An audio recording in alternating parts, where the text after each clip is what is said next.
नमस्कार, प्रवाह साक्षी पॉडकास्ट में आप सभी का स्वागत है। आज के इस पॉडकास्ट में बात करेंगे कि चंद्रबाबू नायडू और नीतीश कुमार अगर चले जाएं तो भी एनडीए की सरकार बनने से कोई नहीं रोक सकता। तो आइए सुनते हैं आज के इस पॉडकास्ट को। लेकिन उससे पहले अगर आपने हमारे चैनल को सब्सक्राइब नहीं किया है तो जरूर कर लें, ताकि आप रोज ऐसे ही इंटरेस्टिंग और जानकारीपूर्ण पॉडकास्ट सुन सके।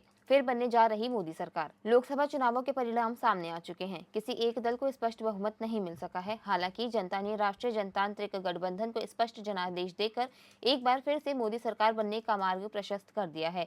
लेकिन विपक्ष भी दम भर रहा है कि हम सरकार बनाने का दावा पेश कर सकते हैं।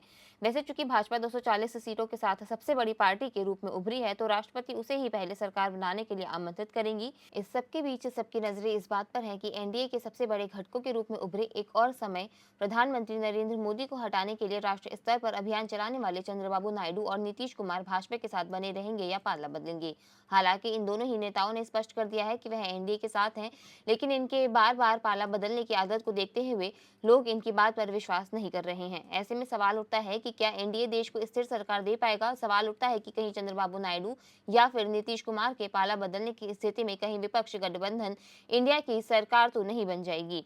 सवाल उठता है कि मोदी सरकार जिस तरह अपने पिछले 2 कार्यकालों में कड़े और बड़े फैसले लेती रही, क्या अब भी वैसा ही कर पाएगी। सवाल उठता है कि किसी भी तरह के दबाव में नहीं आने वाले नरेंद्र मोदी क्या समर्थक दलों के दबाव को सहन कर पाएंगे सरकार बनाने के लिए जादुई आंकड़ा।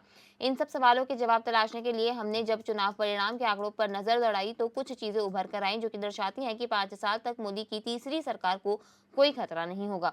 दरअसल जनता ने किसी दल को स्पष्ट बहुमत भले ही नहीं दिया है, लेकिन इस बात का इंतजाम भी कर दिया है कि देश मध्यावधि चुनाव में नहीं जाएंगे।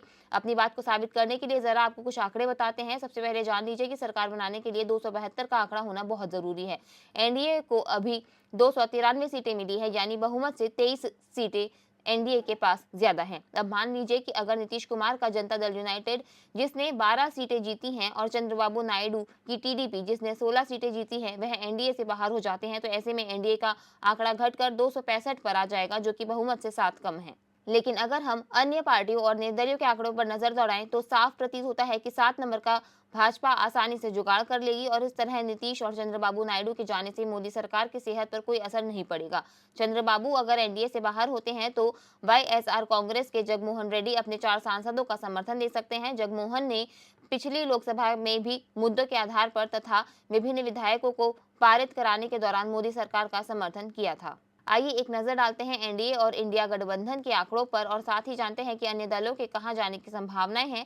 साथ ही जानते हैं कि निर्दलीय सांसद किस गठबंधन में जा सकते हैं। एनडीए टैली 293, बीजेपी 240 सीटें, जनता दल यूनाइटेड 12 सीटें, टीडीपी 16 सीटें, शिवसेना 7 सीटें, लोक जनशक्ति पार्टी 5 सीटें, Jana Sena party 2 seat, Assam Gana Parishad 1 seat, Janata Dal secular 2 सीटें, राष्ट्रीय लोकदल 2 सीटें, Hindustani Awam Morcha secular 1 seat, nationalist Congress party 1 seat, Sikkim Krantikari Morcha 1 seat, Apna Dal 1 seat, AJSU party 1 seat, united people's party liberal 1 seat.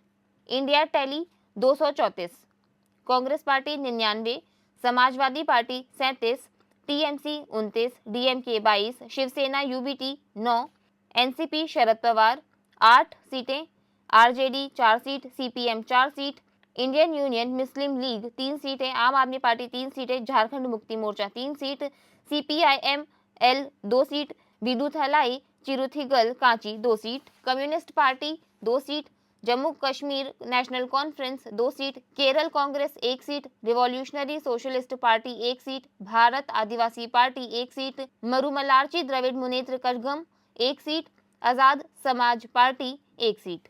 अन्य कुल 9 सीटें।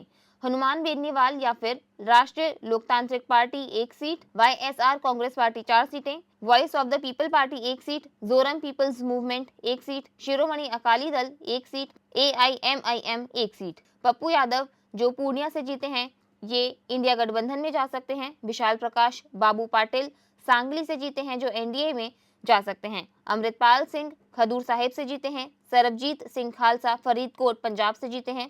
उमेश भाई बाबू भाई पटेल दमन और दीव से जीते हैं जो एनडीए गठबंधन में जा सकते हैं। अब्दुल राशिद शेख बारामूला से जीते हैं, जो इंडिया गठबंधन को समर्थन दे सकते हैं। मोहम्मद हनीफा लद्दाख से हैं, जो इंडिया गठबंधन को समर्थन दे सकते हैं। आज के लिए इतना ही। अगले पॉडकास्ट में किसी और मुद्दे पर देंगे आपको विस्तृत जानकारी। तब तक के लिए जुड़े रहें प्रभा साक्षी के साथ।